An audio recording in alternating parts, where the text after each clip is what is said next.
Hey guys, my name is Anuj Kumar Sharma and welcome to अपनी कक्षा। और आज यार एक नया कोर्स स्टार्ट करने वाला है जिसका नाम है जावा फॉर प्लेसमेंट। ठीक है, द प्लेसमेंट कोर्स। और मेरे साथ यहाँ पे अमन अग्रवाल, आपके भैया बैठे हुए हैं यहाँ पे। और जब इसका यार हमने अनाउंसमेंट किया था तो आपने काफ़ी सारे डाउट्स थे, आपके साथ काफ़ी सारे क्वेश्चंस थे, उनको एक बार क्लियर कर लेते हैं। ठीक है, तो डाउट पहला। हम जब भी कॉलेज में प्लेसमेंट्स के लिए जाते हैं हाँ, तो जो प्लेसमेंट में चीज़ें पूछते हैं, क्या इस कोर्स से वो सारी चीज़ें कवर हो जाएंगी? ठीक है ठीक है, ये काफ़ी बच्चों का डाउट था। ठीक है, तो सबसे पहले बात कर लेते हैं यार, इस कोर्स में आप पढ़ने क्या क्या वाले हो। तो सबसे पहले तो यार जावा। ठीक है, जावा एक प्रोग्रामिंग लैंग्वेज है। तो प्रोग्रामिंग लैंग्वेज क्या होती है, सबसे पहले ये जान लेते हैं। तो आप हो, ठीक है, ह्यूमन, और एक कंप्यूटर है, दोनों बातें करना चाहते हो, लेकिन आप इंग्लिश बोलते हो, कंप्यूटर बोलता है 0101 बाइनरी। दोनों बात करने के लिए किसी एक मीडियम पे आके अटकोगे तो वो होती है एक प्रोग्रामिंग लैंग्वेज। आप भी समझते हो, कंप्यूटर भी समझता है। तो जावा भी एक प्रोग्रामिंग लैंग्वेज है यार, और वो हम सीखेंगे बिगिनर टू एडवांस लेवल तक। अगर बिल्कुल नहीं आती आपको तो टेंशन मत लो, आपने अगर इससे पहले प्रोग्रामिंग लैंग्वेज का आपके पास कोई एक्सपीरियंस नहीं, 11-12 में नहीं थी, तो भी बहुत अच्छा है आपके लिए ये कोर्स।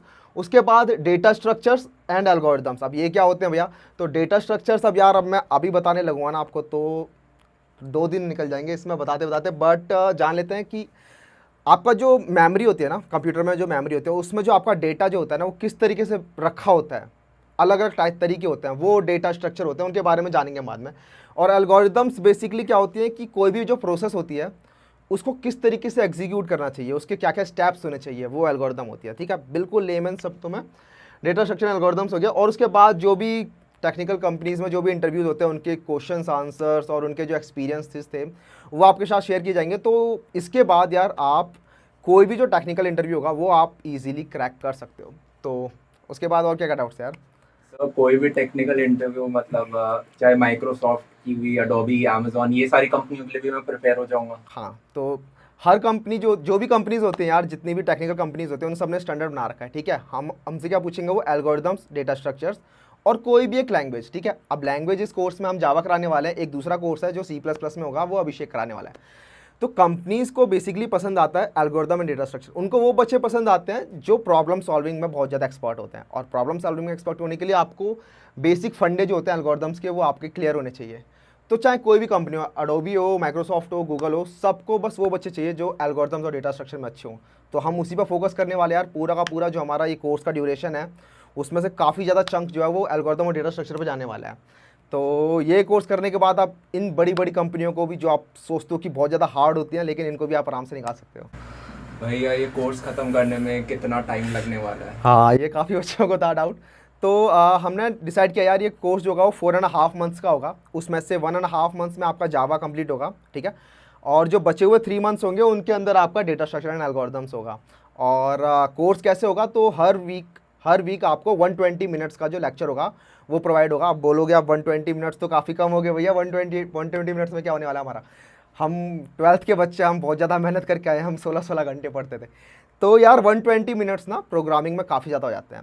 तो आपको 120 मिनट्स के साथ साथ आपको असाइनमेंट्स दिए जाएंगे, आपको वेरियस वेबसाइट्स पे आपको क्वेश्चंस करने के लिए बोला जाएगा, असाइनमेंट होंगे, और हम मिलके उन क्वेश्चंस को सॉल्व भी करेंगे। तो आपको काफ़ी सारे असाइनमेंट्स मिलेंगे। अगर आप डेडिकेशन के साथ उन असाइनमेंट्स को सॉल्व करते हो तो मैं गारंटी करता हूँ यार कि ये कोर्स करने के बाद आप बहुत ज़्यादा अपने अंदर बिलीव करोगे कि आप कोई भी टेक्निकल कंपनी आराम से क्रैक कर सकते हो। ठीक है, और भैया, मेरे को किसी ने कहा कि C++ इज बाप of all languages and Python is दादा ऑफ ऑल लैंग्वेजेस। या तो हम जावा क्यों पढ़ रहे हैं? तो ये कमेंट्स में पता नहीं क्यों आ रहा है कि C++ इज बाप ऑफ ऑल लैंग्वेजेस ना। C++ सच्ची में काफ़ी अच्छी लैंग्वेज है, और पाइथन भी ठीक है दादा, फिर जावा मम्मी हो गई, फिर जावा, तो ठीक है। नहीं तो क्या होता है ना कि हर लैंग्वेज के अपने अपने कुछ फ़ायदे हैं। ठीक है, C++ के अपने फ़ायदे हैं, जावा के अपने फ़ायदे हैं, पाइथन के भी अपने फ़ायदे हैं।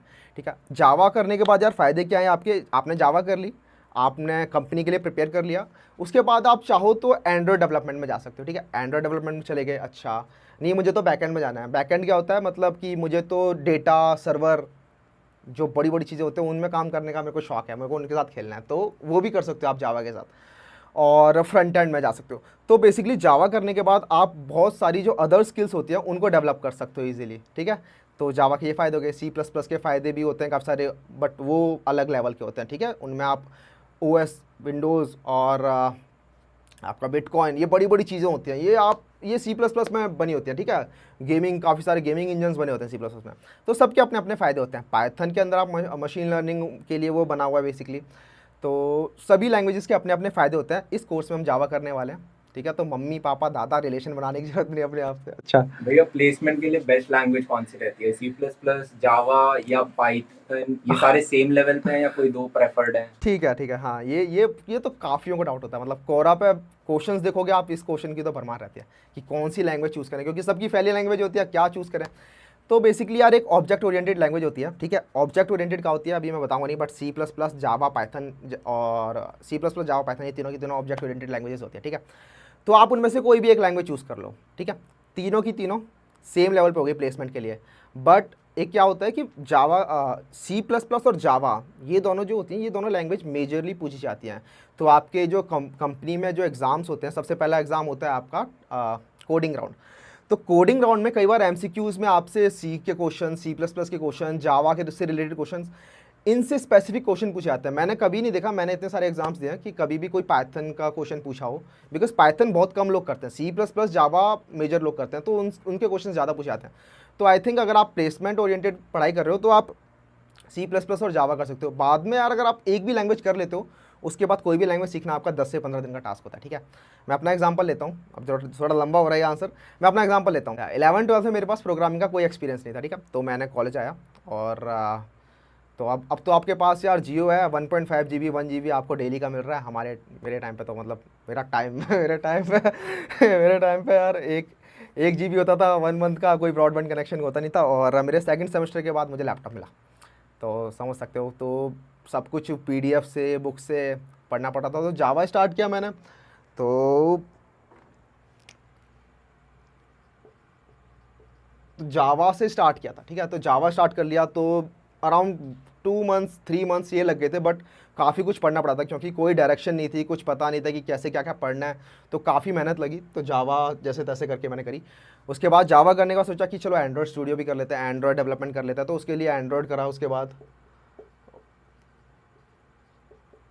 एंड्रॉयड किया। उसके बाद फिर कॉलेज में काफ़ी सारे प्रोजेक्ट्स करने थे, तो कॉलेज प्रोजेक्ट्स के लिए फिर जावा स्क्रिप्ट करी, क्योंकि वेब डेवलपमेंट में काफ़ी सारे प्रोजेक्ट्स करने थे, तो फिर जावा स्क्रिप्ट की। उसके बाद फिर कुछ और प्रोजेक्ट्स करने थे मशीन लर्निंग के, तो उसके लिए पाइथन करी।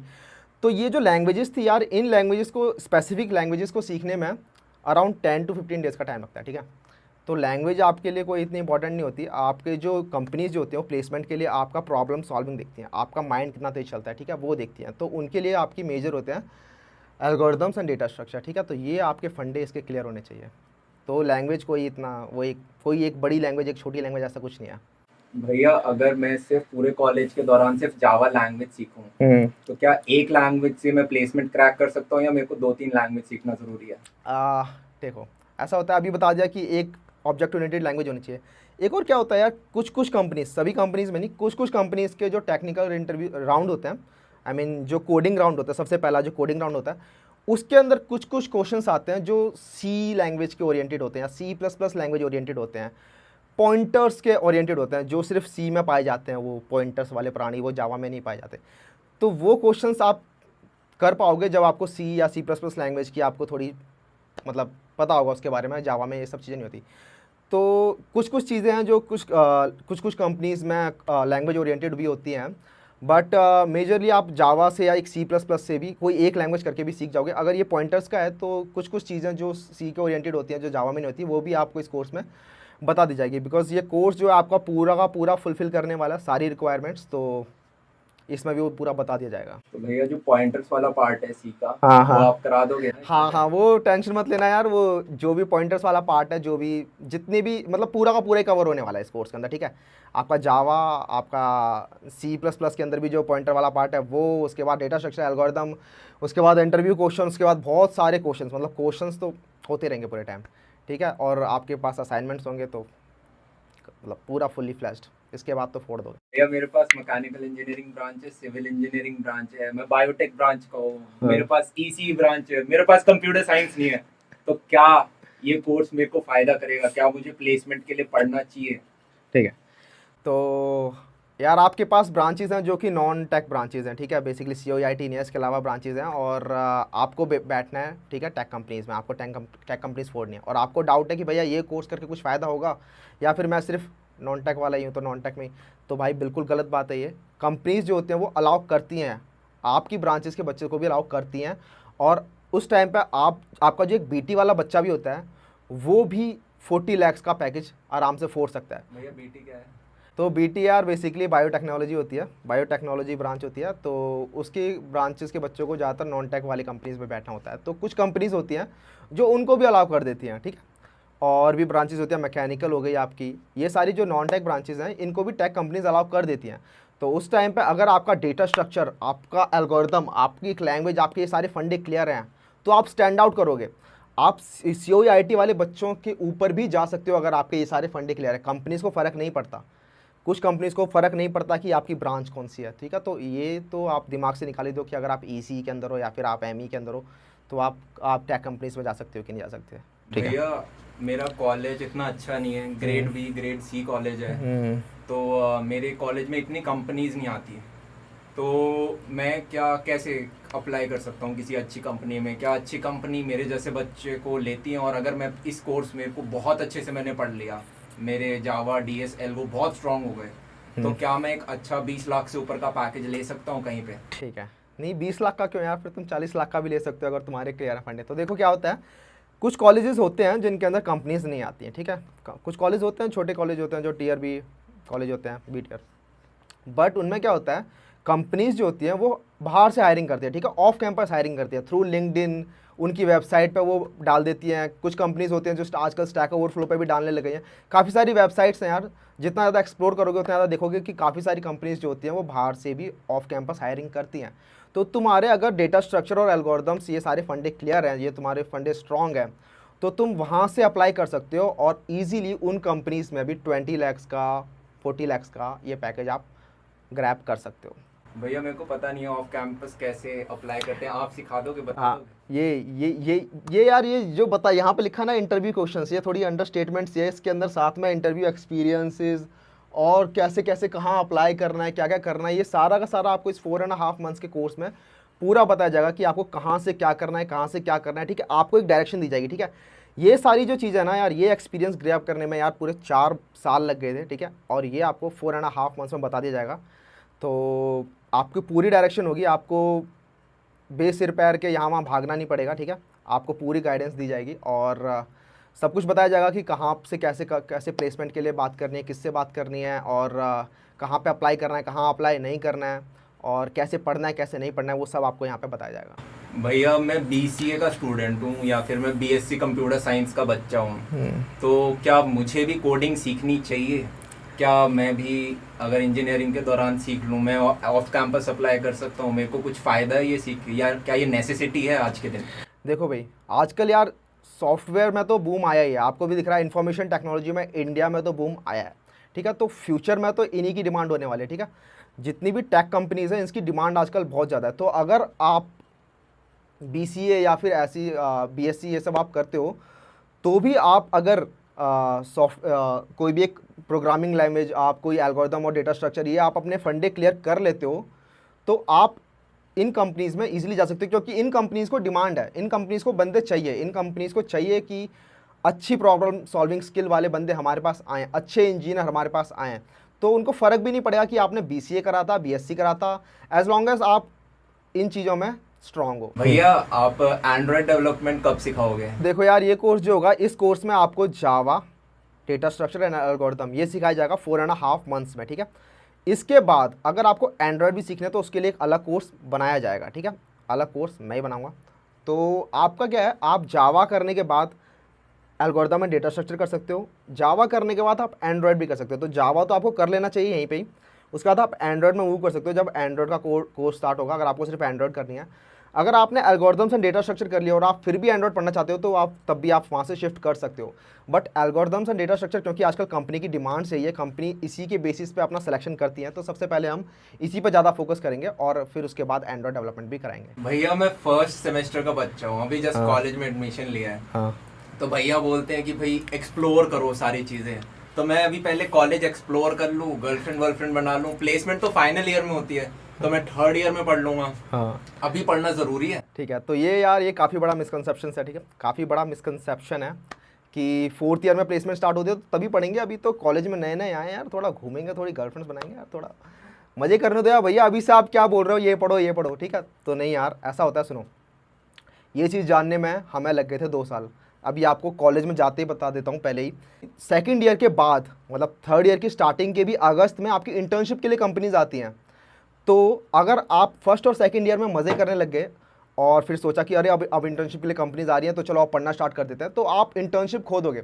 और यार सबसे बढ़िया फंडा है, मैं बता रहा हूँ आपको, अगर कॉलेज में ऑन कैंपस प्लेसमेंट लेनी है ना अगर आपको, तो बेस्ट चीज़ रहेगी कि आप इंटर्नशिप के थ्रू पीपीओ ले लो। इंटर्नशिप के थ्रू पीपीओ क्या होता है भैया? भैया इंटर्नशिप कब होती है, सेकंड ईयर के बाद होती है या हाँ थर्ड ईयर के बाद होती ठीक है, तो इंटर्नशिप यार आपकी जैसे सेकंड ईयर खत्म हुआ और थर्ड ईयर जब स्टार्ट हो रहा है, अगस्त स्टार्ट हो रहा है ना, थर्ड ईयर का अगस्त, उसी टाइम आपकी कॉलेज में कंपनीज आने लग जाती हैं इंटर्नशिप के लिए, ठीक है। तो आपकी कंपनीज आने लगी इंटर्नशिप के लिए। और इंटर्नशिप में क्या होता है फ़ायदा, और आपको मैं क्यों कह रहा हूँ कि आपको इंटर्नशिप लेके पीपीओ लेना चाहिए, बिकॉज देखो इंटर्नशिप के अंदर आपका एक टेक्निकल राउंड होगा, बेसिकली एक रिटन टेस्ट होगा और एक टेक्निकल राउंड होगा, बस। किसी किसी में 2 राउंड हो जाएंगे टेक्निकल, बस इतना होता है।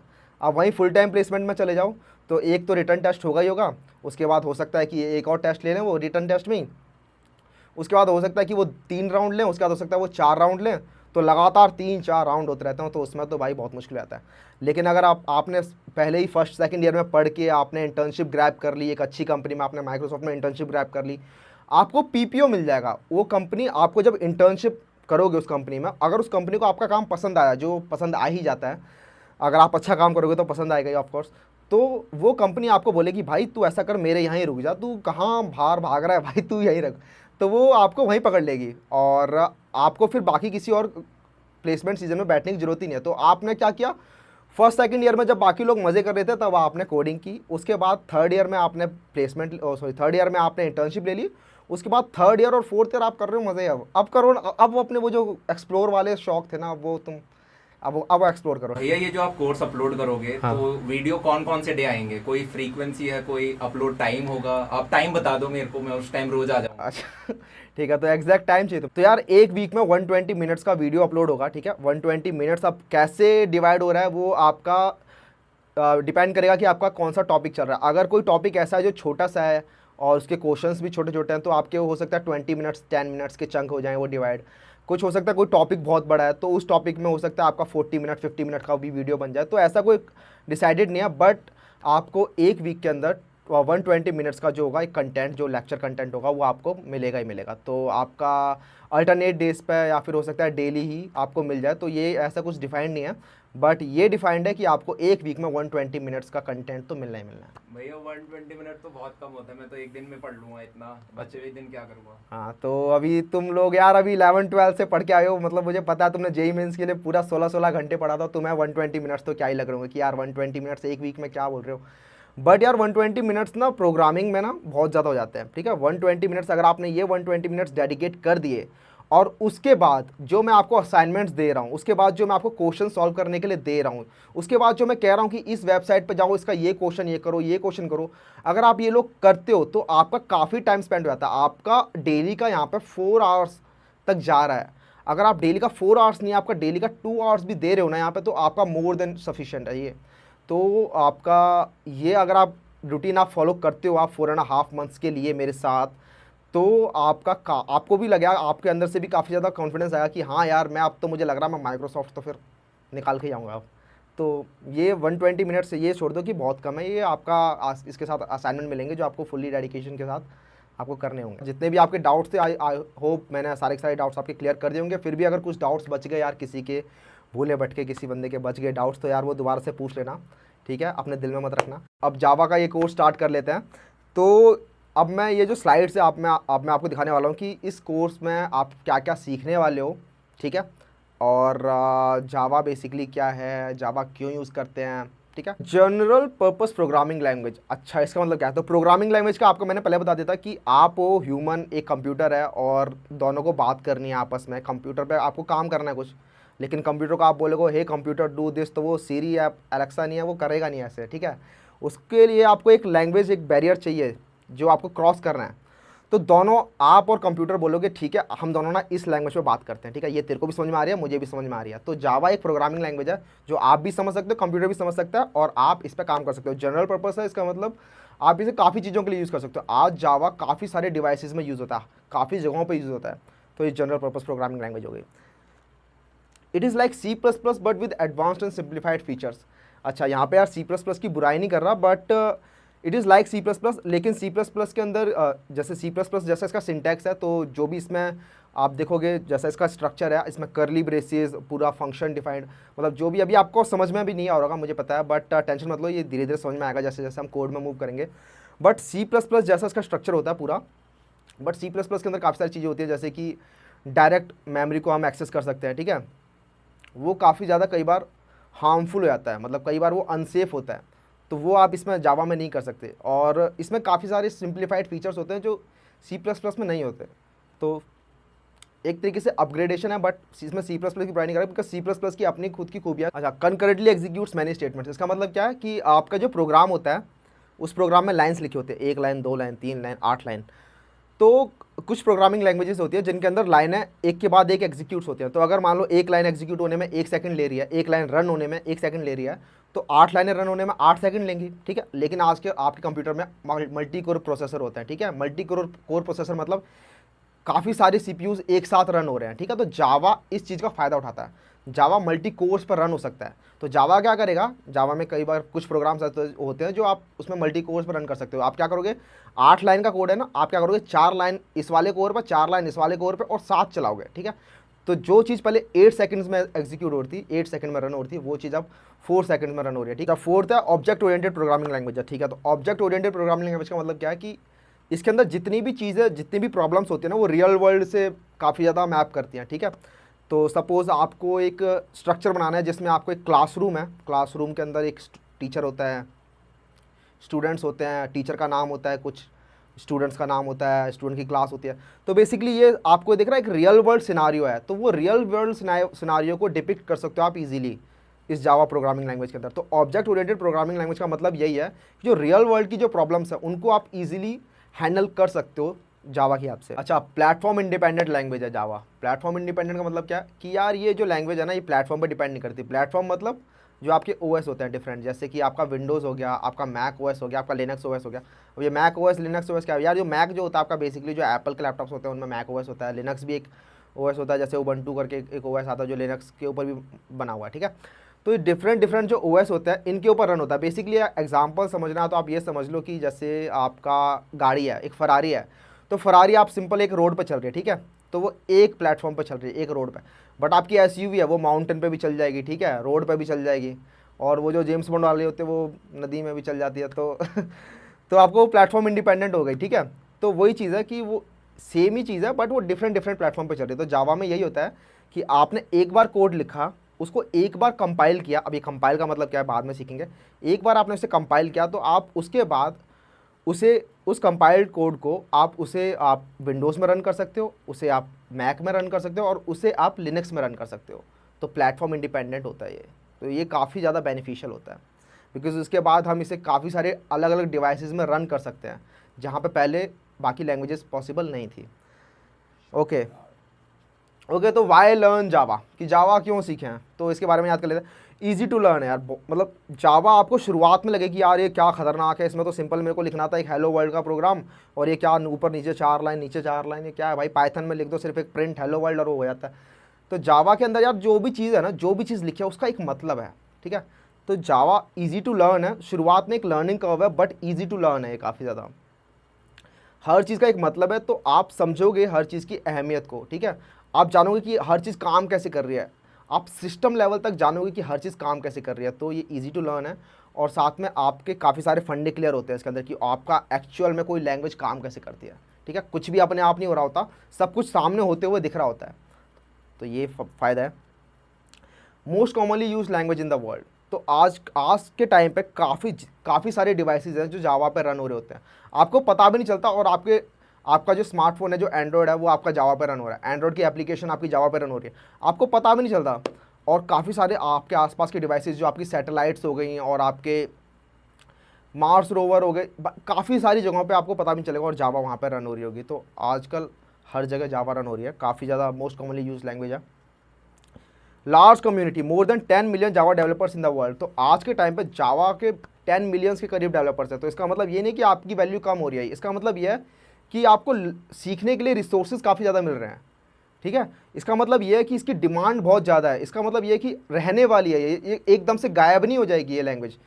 तो काफ़ी ज़्यादा सेफ लैंग्वेज है, काफ़ी ज़्यादा लोग यूज़ करते हैं, तो काफ़ी बड़ी कम्युनिटी भी है इसकी। फिर काफ़ी ज़्यादा अगर आपको कहीं भी आप स्टक हो रहे होते हो तो वो जो प्रॉब्लम आपको आ रही है वो 10 मिलियन में से किसी ना किसी और को आ ही रही होगी, तो आपको उसका सॉल्यूशन पक्का मिल जाएगा कहीं ना कहीं।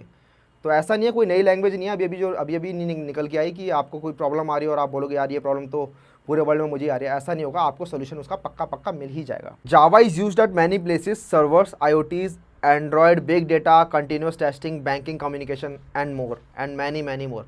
तो जावा यार आजकल काफ़ी जगहों पे यूज़ हो रहा है। सर्वर्स में, सर्वर्स मतलब जो आपके बड़े बड़े सर्वर्स होते हैं, जो भी आपका डेटा सारा का सारा स्टोर्ड है वो सर्वर्स।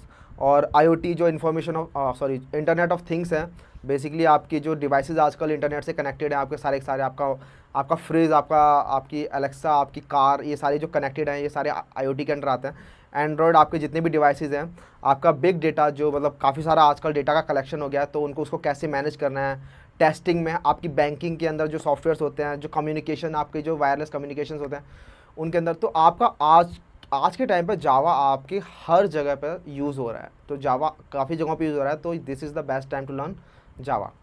ओके, तो Java tools like IDEs and built in API features make life simpler. तो इसका मतलब क्या है कि जावा यार बेसिकली आपको जावा का प्रोग्राम रन करने के लिए आपको सिर्फ दो चीज़ें चाहिए। एक जावा का कोड जो आप सिंपल नोटपैड में भी लिख सकते हो, और एक JDK, जावा डेवलपमेंट किट, इसके बारे में बाद में बात करेंगे। तो आपको ये दो चीज़ें चाहिए बेसिकली, और आप इसको आराम से जावा को प्रोग्राम को आप कंपाइल कर लोगे और आप इसे रन कर लोगे। सिर्फ ये दो चीज़ें चाहिए। बट जो बड़े बड़े प्रोग्राम्स होते हैं, आपको अगर मान लो सिंपली आपको एक बड़ा सा एक ऐप बनाना है, आपको अपना खुद का एक छोटा सा फेसबुक बनाना है, तो वो यार आप सिंपल नोटपैड पर नहीं कर सकते। तो कुछ IDEs होती है, इंटीग्रेटेड डेवलपमेंट एनवायरनमेंट, तो ये आपको प्रोवाइडेड होते हैं जावा के अंदर, और ये आपकी लाइफ को काफ़ी ईजियर बनाते हैं। इसके अंदर आप डायरेक्टली आप कोड को अपना मेंटेन कर सकते हो, आप अपना वर्क फ्लो चेक कर सकते हो, और भी काफ़ी कुछ कर सकते हो। आप डायरेक्टली कोड को रन कर सकते हो, वहीं से वहीं आप डायरेक्टली उसे कंपाइल कर सकते हो, तो आप डीबग कर सकते हो आप डायरेक्टली वहीं से। तो ये सारी चीज़ें अगर आपको अभी फिलहाल समझ में नहीं भी आ रही है तो टेंशन मत लो। बेसिकली जो IDEs होती हैं उनमें से हम एक IDE यूज़ करने वाले हैं, हम इक्लिप्स IDE यूज़ करने वाले हैं। और भी काफ़ी IDEs होती है, जैसे नेटबीन्स हो गई, आपकी इंटेलिजे हो गई, ये सारी की सारी इंटीग्रेटेड डेवलपमेंट एनवायरनमेंट होते हैं, और ये आपकी लाइफ को काफ़ी ईजियर बनाते हैं। ओके, तो फाइनली यार एक कोड जो इसका कोड स्ट्रक्चर है वो हम देख लेते हैं कैसे होने वाला है। तो बेसिक जावा के बेसिक में हम ये सारे टॉपिक्स पढ़ने वाले हैं। बेसिकली आपका overview and features of Java, setting up Java environment, ये सारी 2 वीडियोस होंगी। Data types and identifiers, variables and type casting, समझ में नहीं आ रहा होगा बट इनके बारे में डिटेल में पढ़ेंगे हम अलग अलग लेक्चर्स में। Operators, conditional statements, loops, array, strings, mutable strings, और भी बहुत कुछ होगा जो इसके बीच बीच में होगा, छोटे छोटे टॉपिक्स, ठीक है। तो वो आपके बेसिक्स हो गए। उसके बाद आते हैं ऊप्स मतलब ऑब्जेक्ट ओरिएंटेड प्रोग्रामिंग सिस्टम्स, ठीक है। तो इसके अंदर जो कंसेप्ट्स होते हैं, जो आपको पहले बताए थे कि रियल वर्ल्ड प्रॉब्लम्स को डिफाइन करने के काम में आते हैं, तो वो आपके जितने भी इसके अंदर कंसेप्ट्स हैं वो आपको यहाँ पे पढ़ाए जाएंगे, ठीक है। तो इनके भी अपने अपने लेक्चर्स होंगे। Classes and objects, methods, constructor, method overloading, और ये सारे टॉपिक्स जो आप यहाँ पे देख सकते हो, ठीक है। तो इनके लेक्चर्स होंगे जो आपको पढ़ाए जाएंगे। ओके, उसके बाद ये डेटा स्ट्रक्चर का पार्ट आ जाता है यहाँ पर थोड़ा सा। आपकी लिस्ट, सेट, मैप, ये सारे इंटरफेसेस आपको पूरे डिटेल में पढ़ाए जाएंगे, ठीक है। और इनकी खुद की इम्प्लीमेंटेशन जो जावा प्रोवाइड करता है वो, और साथ में हम खुद भी इम्प्लीमेंट करके देखेंगे कि हम खुद का मैप, खुद का सेट ये कैसे बना सकते हैं, ठीक है। तो काफ़ी इन डेप्थ नॉलेज आपको गेन करोगे यहाँ पे एल्गोरिथम्स और डेटा स्ट्रक्चर की। तो अब थोड़ा सा जान लेते हैं यार कि जावा काम कैसे करता है, ठीक है। How Java works. तो सबसे पहले क्या होता है, जावा का एक प्रोग्राम होता है, कोड होता है। कोड हम देख लेंगे कैसा होता है अभी कुछ देर में। तो जावा का एक कोड होता है, उसको बोलते हैं Java source code. Basically code को सोर्स कोड बोलते हैं। और उस फाइल का जो एक्सटेंशन होता है ना, एक्सटेंशन मतलब जैसे .pdf, .jpg, वैसे इसमें .java लगा देते हैं, ठीक है। ये फाइल होती है, उसको कंपाइल करते हैं। अब कंपाइल क्या करते हैं, कंपाइल का मतलब बेसिकली उस कोड को जो इंग्लिश में लिखा हुआ है थोड़ा थोड़ा, उस कोड को 0101 जो मशीन कोड, जो बेसिकली जो कंप्यूटर को समझ में आएगा, उस कोड में तब्दील कर देते हैं, ठीक है। तो जावा कंपाइलर एक बेसिकली एक छोटा सा प्रोग्राम या फिर एक सॉफ्टवेयर है, बेसिकली ये समझ लो ये कि ये ट्रांसफॉर्मेशन करने का काम करता है, आपके कोड को बाइट कोड में चेंज करने का काम करता है। तो इस कोड को कहते हैं बाइट कोड, इसकी एक्सटेंशन होती है डॉट क्लास। तो अभी हम देखेंगे कैसे ये कन्वर्ट हो रहा है। उसके बाद जो आपको बताया था मशीन इंडिपेंडेंट है, ये प्लेटफॉर्म इंडिपेंडेंट है। उसके बाद आप बेसिकली डिफरेंट प्लेटफॉर्म्स पे उनके जेवीएम्स में आप इस बाइट कोड को रन कर सकते हो। तो basically right one runs everywhere का कंसेप्ट इसके अंदर फॉलो होता है। तो अभी हम एक प्रोग्राम रन करके देखेंगे कैसे काम करता है। क्या तो बेसिक आपको यहाँ पर समझ में आ गया होगा कि हाउ जावा वर्क्स, कि जावा एक्चुअली काम कैसे करता है, मोटा मोटा कैसे काम करता है। बट फिर भी यार काफ़ी लोगों को लग रहा हो कि भैया ये आपने तो थ्योरी बता दी, कुछ प्रैक्टिकल करोगे तो मज़ा भी आएगा। ठीक है, तो एक बार एक कोड रन करके देख लेते हैं यार, पूरा का पूरा फ्लो देख लेते हैं कि कैसे डॉट जावा कंपाइलर से होकर जाता है, तो डॉट क्लास फाइल बनती है और फिर उसे कैसे रन करते हैं, तो वो कैसे रन होता है। तो यहाँ पे यार ये मैक मशीन है मेरी, मैक ऑपरेटिंग सिस्टम है। तो आपका अगर विंडोज़ भी होगा तो पूरा बता दिया जाएगा कि कैसे इंस्टॉल करना है, कैसे क्या करना है। बेसिकली हम यहाँ पे एक छोटा सा प्रोग्राम रन करके देख रहे हैं कि एक्चुअली जावा कैसे काम करता है, वो प्रैक्टिकली कैसे काम करता है। तो सबसे पहले एक फ़ाइल बनाते हैं, एक जावा का छोटा सा प्रोग्राम लिखते हैं और उसका जैसे बताया कि सोर्स फाइल होगी वो, तो उसका एक्सटेंशन होगा डॉट जावा। तो एक छोटी सी फाइल बनाते हैं, तो public class my first class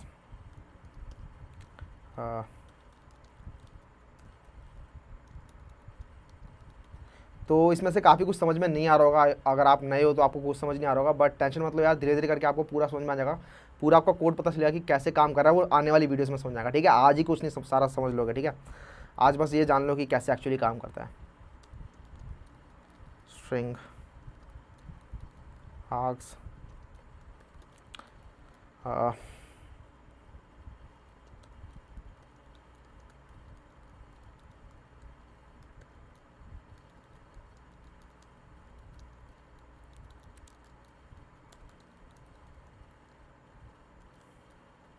ठीक है, तो ये फाइल यहाँ पे बन के तैयार होगी। एक छोटा सा प्रोग्राम है जो यहाँ पे ये प्रिंट करने वाला है, जो आपको यहाँ दिख रहा होगा, high I am learning Java. Okay, तो इसको सेव कर लेते हैं। तो इसको मैं यहाँ सेव करने वाला हूँ जावा ट्यूटोरियल्स के अंदर, ना जावा ट्यूटोरियल्स में नहीं, उससे पहले ही।